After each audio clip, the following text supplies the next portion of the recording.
Mind off of. Weekday mornings beginning at 5:30 WOKI. 9:06, it's the Hallerin Hilton Hill Morning Show, Newstalk 98.7 WOKI. Yesterday, I read an article in the Tennessean. It said basically that a growing number of Americans couldn't care less about God. That was the opening sentence. About 19% of Americans are part of the nones, or people with no religious affiliation, according to the Pew Research Center for the People and the Press. That's up from 16% in 2008 and up from 6% in the 90s. 19%. That's almost 20%. That's almost 1 in 5. The growth of the nones is one reason the Secular Coalition for America is organizing local chapters to lobby in Tennessee and other states. That is from the article that appeared in the Tennessean on yesterday. And I said, wow, that is interesting. I said, Chris, I wonder if we could get someone from the Secular Coalition for America on the line, and we have. Lauren Anderson Youngblood is on the line with us this morning. Lauren, welcome to the broadcast. Thank you so much for having me. Thank you for taking the time to talk to us. I want to say this right off the top so that you know I'm not trying to pull you into any kind of a crazy conversation, but I am a believer. Okay. I am not one of the nuns, so I am a practicing Christian. So just so you know me and know where I'm coming from. Sure. Well, the Secular Coalition for America, we're a lobbying organization that represents non-theists. So that includes atheists, agnostics, humanists, and others who do not express an absolute belief in God.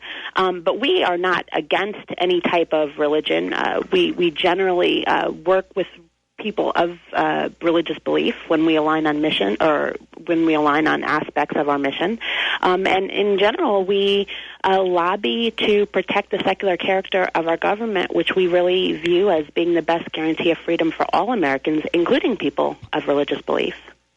All right, so it's fascinating to have you on the program, and I'm looking forward to this conversation. Give me a little more in-depth into the background of the Secular Coalition for America. How did it get started? Who's behind it? Kind of give us the foundation of your organization. Well, the Secular Coalition for America, we are currently celebrating our 10th year. We were founded in order to do two things. To represent non-theists, as I mentioned a little bit earlier, and also to lobby the federal government to protect the secular character of that government.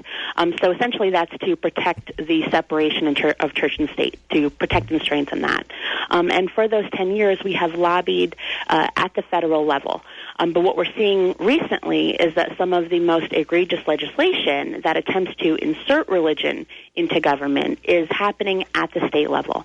So we have recently begun rolling out chapters in all 50 states where we're going to train people from within those states to lobby their state governments against any type of insertion of religion into law, religious privileging, or exemptions for discrimination that is based on religion. And the Secular Coalition is made up of 11 member organizations, and those are groups ranging from the Military Association of Atheists and Freethinkers to the Society of Humanistic Judaism to the American Humanist Association. So we represent those 11 member organizations as well as non-theists in general and those who do have a belief in God but really believe strongly in the separation of church and state. All right, so you represent, and the phrase you use is non-theist as opposed to atheist because it's a more inclusive term. It includes a range of people who don't have a religious bent, if you will. Yes. I mean, not everyone that is part of our organization or part of our community would consider themselves an atheist. Some would consider themselves agnostics or humanists. So non-theist is really just a kind of catch-all phrase that describes everyone. Are you a non-theist? Yes. How did you get that way? I guess I've always been that way. I didn't have any type of aha moment or anything like that. I grew up in a family of, I guess, free thinkers that, was not religious. So yeah, that's it's kind just of what how you I grew know. up. All right, so give me an example of what you think are egregious laws when it comes to this notion of separation of church and state. Well, there in Tennessee, in a press release I sent out a few weeks ago, I mentioned a couple bills of things that we've seen in the past there that would fall within our wheelhouse as an organization.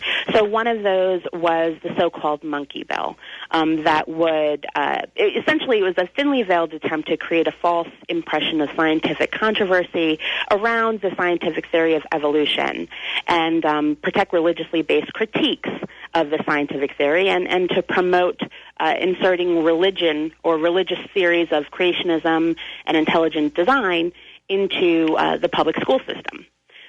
So that's, an example of something that we would take up as an organization. I mean, what we're really dealing with here are public schools, in this case, that are paid for with public money, and those taxpayers are not necessarily Christian, or maybe they are Christian, but don't believe that religion should be inserted into our laws and into what we're teaching our children, because that's a theological issue or debate, and so this is something that we would take a stance against.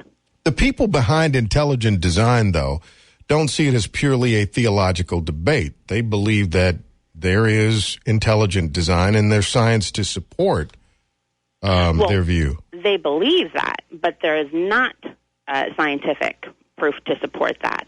Where there is a wealth of scientific evidence that points to the validity of evolution.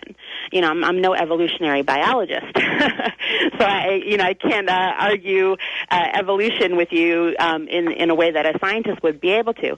But I can tell you that we know that evolution happened because of the scientific evidence that fossils and DNA and all types of other scientific evidence that points to that, and that is why. That is something that, we should be teaching in schools because there's evidence to support that. When we're talking about creationism and intelligent design, what we're really talking about are religious beliefs, and that has no place within our public school system. All right, so none at all. You're all right. So let's talk about another thing. Prayer. Mm-hmm. Here, even in our local county commission, we had an issue where a group of people said, "Look, the prayer before the commission meeting is wrong. Get it out of here." Our commission voted 10-1, though, to keep it. The prayers happen at ball games, at public schools. But for me, for years now, I've made the point that both the U.S. Senate and the House of Representatives have paid preachers, basically. They have chaplains. Mm-hmm. They pray. I don't see it as a big deal. Where is your organization on prayer? Well, when it relates to prayer that's used to open a governmental meeting, we do take a position against this. Including prayer as part of the legislative process creates an unwelcoming atmosphere to those who don't believe or who don't believe prayer should be inserted into government, and it kind of creates this divisive atmosphere. And I actually generally use this as an example to show the importance of the separation of religion and government, not just as it relates to non-theists, but also as it relates to other religious people. For example, I talked to some people up in Rhode Island where it is, heavily Roman Catholic. And I make the point that they open their state legislature with a prayer from a Catholic priest. Now, if you are Jewish or Muslim or Buddhist or, someone of a religious belief system that is not is not Christian, you might be offended by that. But also, if you are a Christian, but maybe you consider yourself to be evangelical or Protestant, this opening with a Catholic prayer, even though that is also, another Christian denomination, may offend you as well. And so this is why when we're talking about the separation of religion and government being the best guarantee of freedom for all Americans, it really does include people of religious belief as well. Do you think people really pay attention to those prayers? I mean, do you really think that they have some type of coercive force or really create that much discomfort? Or is that a wonderful inflection point to start the dialogue about the separation or the supposed separation of church and state? Because in all my years of doing what I do and being in all sorts of chambers and watching all sorts of people are checking, well, it used to be checking their BlackBerry. They're checking their iPhone. They're looking around. It's not like people actually go, oh, yeah, let me go in here, or, wow, everybody's in, I'm out. Mm-hmm. It's more perfunctory. Mm-hmm.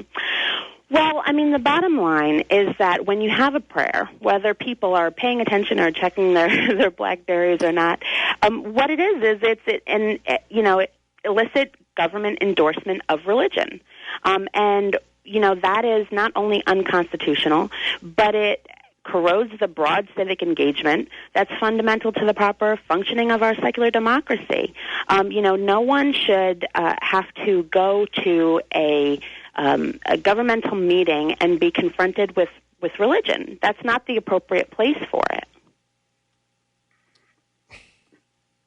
Man, that's where we would have to agree to this, because I don't see it as somebody being confronted with religion. Well, you may not see it that way because you, as you said earlier, you're a Christian, so you agree with the prayer, I'm assuming. But think about it this way: if it was let's say you lived in a country that was predominantly Muslim, and you wanted to go participate in your local county commission meeting, and they were opening every prayer, praying to Allah that Allah or Muhammad, that this is the one true faith, and that all others are incorrect. I'm assuming that as a Christian you would feel uncomfortable with that. Well, but think about this. Let's say, for instance, I go to Dubai and as a contractor to work, and I'm working around people who are very Muslim, right? And they have strong Muslim traditions. Or I go to China and I'm going there on a work assignment and I'm working and living in China. The norms and customs of whatever that region is or whatever that place, those norms and customs to me are filtered through my thinking about the fact that this is normative behavior as opposed to confrontational or disruptive behavior. Mm-hmm. It's not intended to offend me that if I'm in a Muslim-dominated society, if a Muslim shows up and offers a prayer, they must be targeting. They're not targeting me. That's the normative behavior. In America, you have a great majority of people who are of faith, and faith has been part of the American story. It should not give. I agree with you that if the prayer or if whatever policy is in place tends to project a bias toward people of faith, in that if you're in this courtroom or if you're in this legislative chamber or if you're in this whatever, it is going to be biased in favor of people of faith and against people who are non-theist. That's wrong. And that's not what America's about. But I don't think where you see those things happen, that's the intended purpose of a prayer or a certain policy, to kind of draw a wall to push theist away or non-theist away, or to create a situation where you feel like you don't have an entree into a fair hearing or an open discussion. Mm-hmm. Well, it may not be the intended purpose, but it absolutely is projecting a bias against non-theists. And, when you mention, going to other countries and what the norms are, there are certain, countries. I'm not sure if Dubai has an official religion. I'm assuming that it does, although I can't speak intelligently about that. But I do know that here in America, we do not. We do not have a state-sponsored or backed religion. Our founding fathers specifically designed America to be a secular nation where citizens could freely worship or not worship according to their own beliefs. And we see this backed up in many different places. The U.S. Constitution makes no reference to Christianity, and it instead derives power from we the people. That same document, it mentions religion only twice: to prevent government establishment of religion and to guarantee its free exercise, and to ensure that there be no religious test for public office. Our laws are made by officials and not clergy. While we have a majority of people in this country who are Christian, we are not a Christian nation. And just because we have a majority does not mean that it's okay for that majority to impose its beliefs on the minority. I mean, I get all of that. I honestly get all that. If you have the majority, if the government is of, by, and for the people, if the majority of the people are of faith, maybe you can't officially say, and I don't know that I know. I would not want America as a nation to declare itself to be, okay, this denomination is our official religion. But if you look at the makeup of a country, if you were looking at the CIA fact file on the USA, mm-hmm. and it said 70% or 80% of Americans are Christians of some ilk, you could lowercase say it's a Christian nation. Well, yeah, you could, and those people, have the right to practice their religion and to hold their religious beliefs, but our Constitution is clear in that they don't have the right to impose that on or include that into our government. It's an interesting argument. Now, as you might imagine, there are a lot of people who would love to talk to you. Would you be okay with taking some phone calls this morning? Sure. All right. She gave me the chuckle. I got the chuckle. All right. Lauren Anderson Youngblood is on the broadcast with us this morning. Her organization was written about yesterday in the Tennessee, and it's the Secular Coalition for America.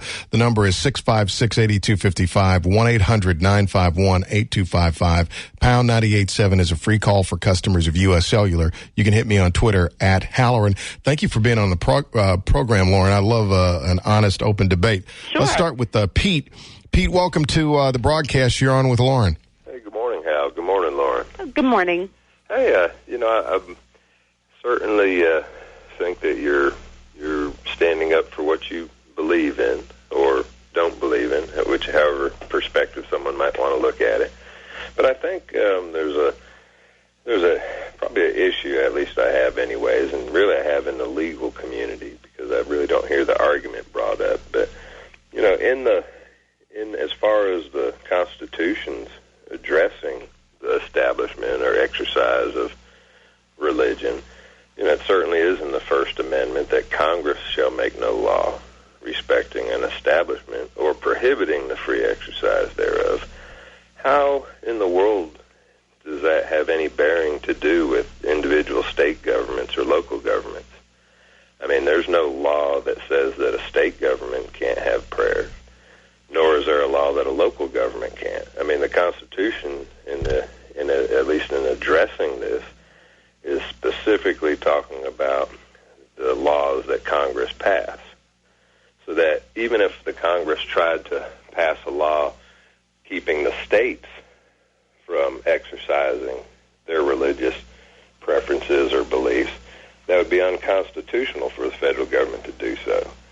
So, I think I think the reason why I would oppose you, Lauren, and I think a lot of people do, would be, I don't think we're trying to impose our religious views upon non-believers, but we should be free to exercise and to speak about those beliefs. All right, so give me a bottom line comment or question. Bottom line comment and question is bottom line comment combined with a question is the federal government does address it in regards to the Congress and the federal government. However, it does not address state or local governments. And where, Lauren, are you getting the authority or supposed authority to oppose states and local governments from doing so, if that's the wish of their people or representatives? Mm-hmm. All right, thanks for the call, Pete. Yeah. Well, the U.S. Constitution essentially trumps all of the state constitutions. The provisions that were excuse me, I'm getting over a cold. I'm sorry about that. I apologize. These provisions were described by Thomas Jefferson as building a wall of separation between church and state. And this is a principle that has been repeatedly upheld by the Supreme Court in cases such as Everson versus the Board of Education in 1947. The Supreme Court has said that the Constitution, quote, mandates that the government remain secular rather than affiliate itself with religious belief or institutions precisely in order to avoid discrimination among citizens. And that case that I'm quoting there was actually Allegheny County versus Greater Pittsburgh, ACLU. So there have been quite a few court cases that have ruled on this, that have went all the way to the Supreme Court, that have found that the when they're saying there that, you know, Congress should make no law, that is a general principle of separation in church and state, that what they're meaning there is the government. It is 9:26 on the Triple H Morning Show, Newstalk 98.7 WOKI. My guest is Lauren Anderson Youngblood. She's with the Secular Coalition for America. Lauren, can you hang out with us for a little bit? Sure. All right. Well, she'll take more of your phone calls coming up. It's the Hallerin Hilton Hill Morning Show for Wednesday. AI.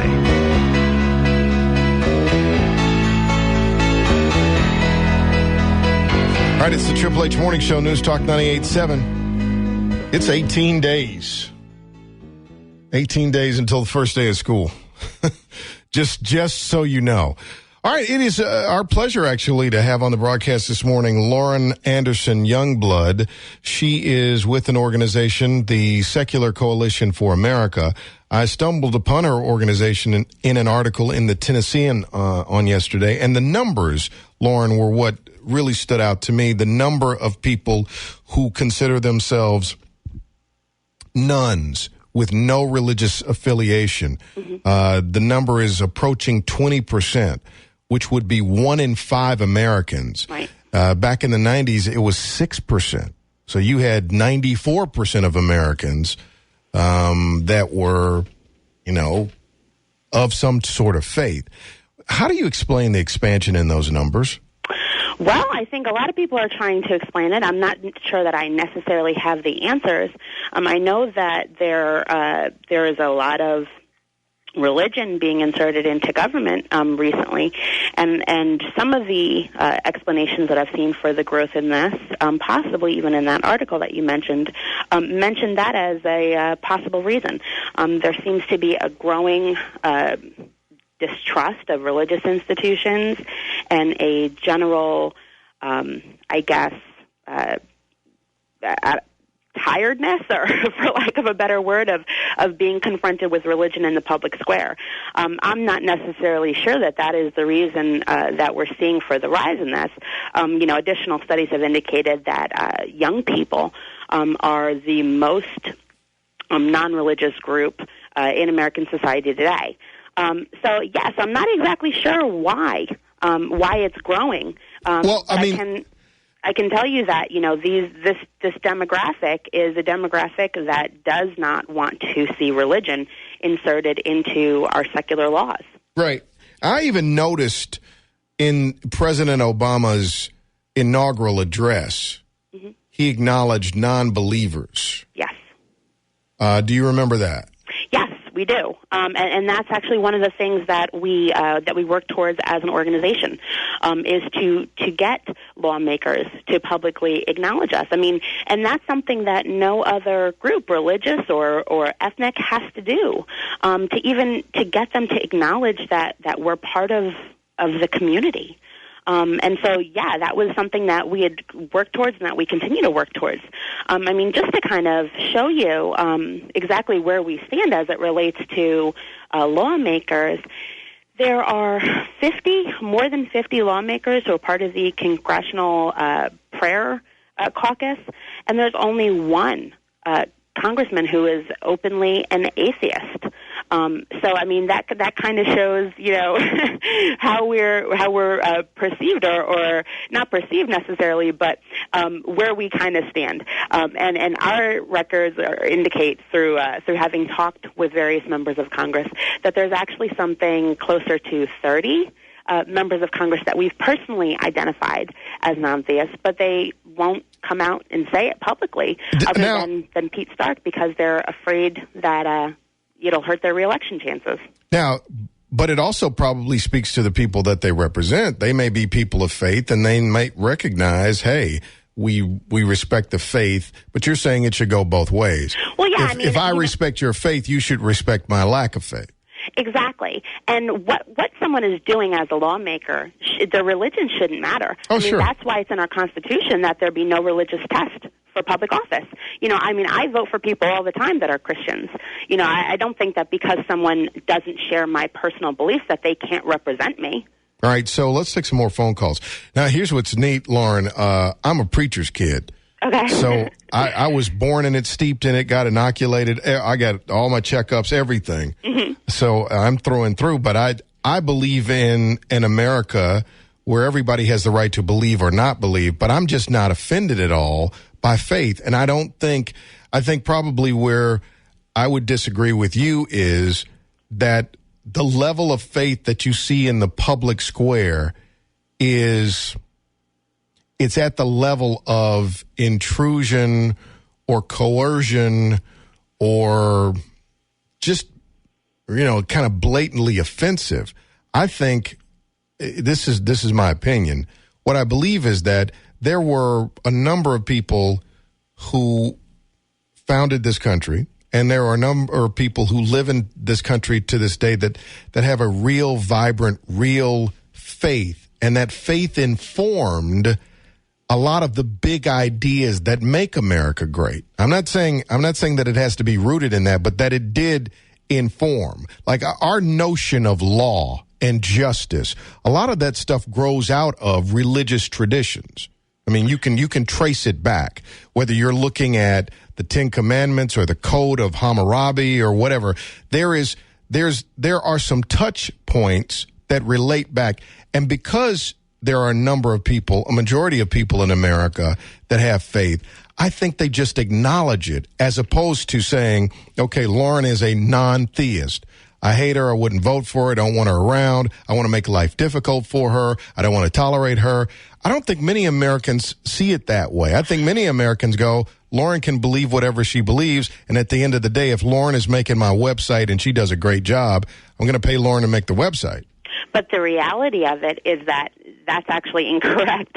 You mentioned in there, it's not like I wouldn't vote for her. In actuality, yes, it is true. Many studies have shown that atheists are among the least trusted, most disliked group of minorities in the country. And just this last month, for the first time, a study found that a very, very slim majority of Americans said they would consider voting for an atheist. But let me tell you why that is, though. Let me tell you why that is. I'm going to tell you why I believe that is. For a long time, atheists mocked faith. They mocked faith. If a person said they believed, then they would rattle off a whole bunch of rational arguments to kind of try to short circuit or diffuse or to deconstruct your faith rather than going, you know what, I don't believe that. They tried to make people of faith look stupid for having faith, as if faith is irrational. Well, I mean, you could look at it from the flip side too. That I'm making as an atheist, I'm making rational arguments, and that you are telling me that my rational arguments don't matter because of your faith. That's interesting. All right, hang on. We got a bunch of people that want to talk to you. I like talking to you. Thank you. I'm enjoying talking to you guys, too. Lauren is on the line. She'll take some of your phone calls as soon as we come back. 940 Triple H Morning Show, Newstalk 98.7 WOKI. All right, it is 9:45 on the Triple H Morning Show. It is my pleasure to have on the broadcast this morning from the Secular Coalition for America, Lauren Anderson Youngblood, and she has considered to take some of your phone calls. So thank you for spending this much time with us. Let me start with Ray. Ray, welcome to the broadcast. You're on with Lauren. It's actually Kevin. Kevin. All right, Kevin. Good morning, Kevin. Good morning. How are you all doing today? Good. How are you? Oh, great. And this is a really fascinating discussion, and I really appreciate both of your all's viewpoints. And the only thing that I would share just from a personal standpoint is that, I have seen in my life empirical data that says that there is an intelligent designer, and that I have been created by something more than evolution and something more and more important than this evolutionary theory. because I've observed that in my life. I have observed firsthand what God, I believe, has done in my life. Now, did we lose you, Kevin? Kevin, are you there? All right, I think we lost Kevin. All right, try to call us back. Let's go to Paul. Paul, you're on with Lauren. Yes, I think the whole premise that our founding fathers were secular humanists is completely false. And I cite the last paragraph of the Constitution that I'll read to you to prove that. Attest William Jackson, Secretary, done in convention by the constitutional consent, by the unanimous consent of the states present on the 17th day of September in the year of our Lord, 1787, and of the independence of the United States of America, the 12th, in witness whereof we have hereunto subscribed our names. The first name is George Washington. Now, the next thing I want to cite that proves that our founding fathers were God-fearing people is on June 28, 1787, during the Constitutional Convention, when they were seriously deadlocked, Benjamin Franklin, who is considered an atheist by many of today's secular humanists, stood up and he said the following: in the beginning of the contest, that is the Revolutionary War, with Great Britain, when we were sensible of danger, we had daily prayer in this room for the divine protection. Our prayers, sir, were heard, and they were graciously answered. All of us who were engaged in that struggle must have observed frequent instances of a superintending providence in our favor. All right, so let me give me a bottom line. Let me get a response so we make sure we have time. Okay, the Constitution was signed and created by God-fearing people. And for people today to say that that is not the case is completely false and is a deliberate falsification and rewriting of history. All right, this is easily found in the papers and the records of the founding of this country. All right, thanks for your call. Let me get a response from Lauren. Lauren, your reaction? Sure. Well, at the beginning of the call, he mentioned that something about the founders being secular humanists. And that's not something that we have ever said. So if someone else has said that, I don't believe that to be accurate, but, just to kind of put that out there, that's not something that we're claiming. While the founders' views on religion varied from person to person, most of them agreed that religion had no place in government. And many important figures in America's founding, including Thomas Jefferson and James Madison, Ben Franklin, Thomas Paine, were either deists or non-believers or held very critical views of contemporary mainstream Christianity. And just to kind of give a little bit more information on that, deists do not believe in a personal God, but a creator. It's more of a natural world view on religion. And also we have documents as well, such as the Treaty of Tripoli, which was unanimously passed by the U.S. Senate and signed by President John Adams in 1797, that says, quote, the Christian or the government of the United States is not in any sense founded on a Christian religion. But in reality, it really doesn't matter what the personal religious beliefs of the founders were, because they took great pains to ensure that religion would be kept separate from government, precisely to protect Americans regardless of their religious beliefs. All right, 9:51. We got about 2 minutes left here. Let me get one final phone call. This is John. John, welcome to the broadcast, and if you go right to it, so we'll have time to get her response to whatever your question or comment is. Yeah, the first English printed Bible in the U.S. was done by Congress. But to go to my point is, I've been to Nepal, Muslim countries. I've been over by India, all over Korea, Japan. I never felt uncomfortable because they're Muslim or whatever they are. Why is it everybody has to feel uncomfortable with Christian? Why can't you respect that America says there is a freedom of religion and we have a right to do it? It protects religion. Well, we do. We are respecting the freedom of religion. I mean, we are not attempting to convert anyone to atheism or to tell anyone that their religious belief is wrong. What we're saying is that in this country, our Constitution guarantees a separation of religion and government, and that's what we're trying to protect. We're not out to end religion or, to tell anyone that they can't practice whatever faith it is that they want to practice, whether it's Christianity or Islam or Judaism or anything else. It just, we're just saying that it really has no place in our government.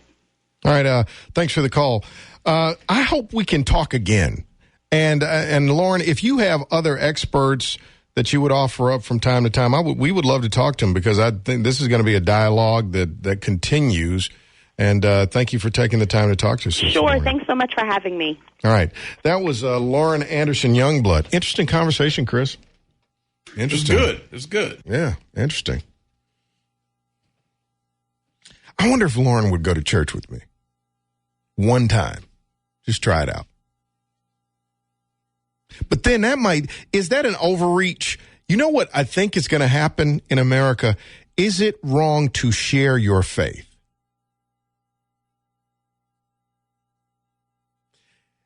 If somebody walked up to you at work and said, "Hey, man, I need you to pray for me," should you go, "Hey, look, we can't talk about this here at work"? Got the president quoting scripture at this Colorado massacre site and saying his prayers are... You see what I'm saying? That faith wafts into all corners of... Oh, that music means I got to go. Hey, folks, have a great rest of the day. I know you've got dreams. My question is, what are you going to do about them? We'll see you on the radio. Bye-bye.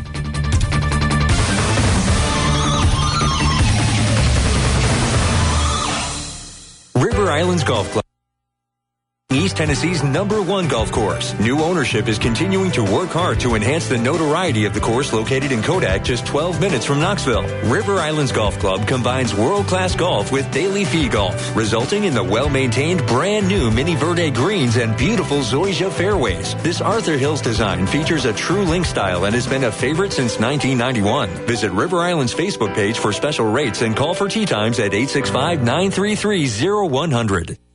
Let me tell you about my visit to NHC Place Assisted Living in Farragut. From the sweeping entranceway to the beautiful sitting room with fireplace and big screen, you can tell these folks get it. Assisted living is not the end of independence. It's a new chapter in life with a custom menu of your level of care.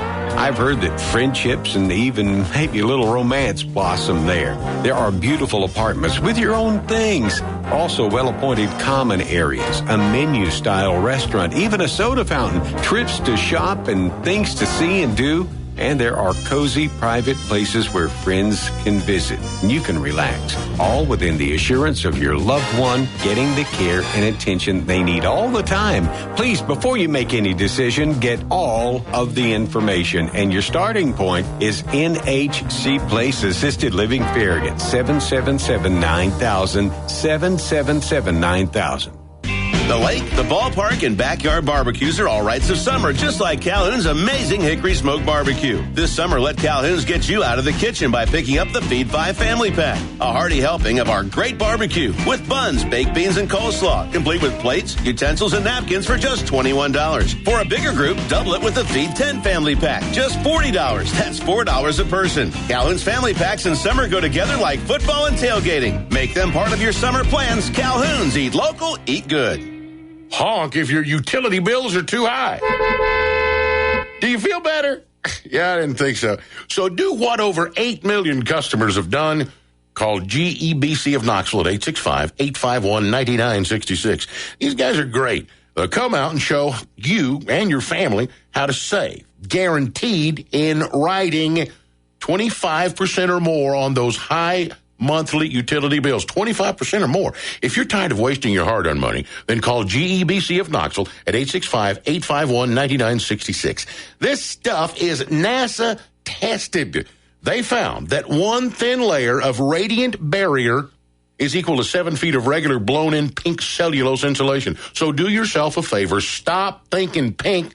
and start saving some green. Call GEBC of Knoxville at 865-851-9966 or online at gebcinsulation.com. See the savings. Feel the difference. When I first saw John, he was pale and sweating profusely. His heart was racing. He was weak and complaining of a headache and nausea. John had been outside in the nearly 100-degree heat for too long with no water. Hi, I'm Burt Rosen, president of Knox Area Rescue Ministries. Every day at CARM, we provide people just like John with a place to escape the heat. Because of the extreme temperatures, more people are coming to us than ever. They come through our doors desperate for relief, and they find a comfortable place to rest with life-saving air conditioning, plenty of cool water, showers, and meals. But most importantly, they find compassion and mercy to help them get off the streets for good. With your help, Knox Area Rescue Ministries will continue to serve the hundreds like John who come to us seeking shelter and find hope in Jesus' name. To learn more, visit us at karm.org or call 673-6540. And thank you so much for caring. Riverfront condo living in the mountains. That's the good life. But is it affordable? How about a 2-story penthouse condo that was $319 and now $159.9? Appleview River Resort in Sevierville is in its final phase of liquidation and has 2-story penthouse condos from $159.9. They come with fireplaces and jetted tubs and less than a mile from the parkway. Wake up each morning to big mountain and river views. Call 365-1299 or visit appleviewcondos.com. That's 365-1299 or on the web at appleviewcondos.com. Guys, I know you've heard it all when it comes to natural sexual enhancement products, but I can guarantee you've never heard this before. Here's an interview of a guy who bought a company after the very first pill he tried. So, Peter, is it really true that you bought the company the next day after you tried Adamantin? Absolutely. My accountant thought I was crazy until I gave him a pill to try. How did this even come about? I was introduced to this fellow in a golf tournament. After the match, we had lunch, and he was telling me what he did for a living, and he told me he had these European sex pills, and he gave me a couple to try. My girlfriend and I had a date that afternoon, and it was like I was a kid all over again. Wow, that's truly amazing. How old are you again? I'm 68, but as my girlfriend said that afternoon, I'm like a high school kid again. So are you really giving away a free bottle today? Yes, I am. Although you only need one, I'm giving away a bottle with every order today, risk-free. For a limited time, Adamantin will send your first bottle absolutely free. For details, call 800-993-5826. That's 800-993-5826. 800-993-5826. That's 800-993-5826. Listen closely. If you own a business, you're losing customers without a good website. You're losing customers if you have a website and no one knows about it. People want information fast. They Google. You need to be at the top of that first page. If your business doesn't show up there, you owe it to yourself and all the work you put into that business to call Slamdot. Slamdot. You've heard Dave Folk talk about what a great job they've done for him. Call Slamdot at 238-5600. Website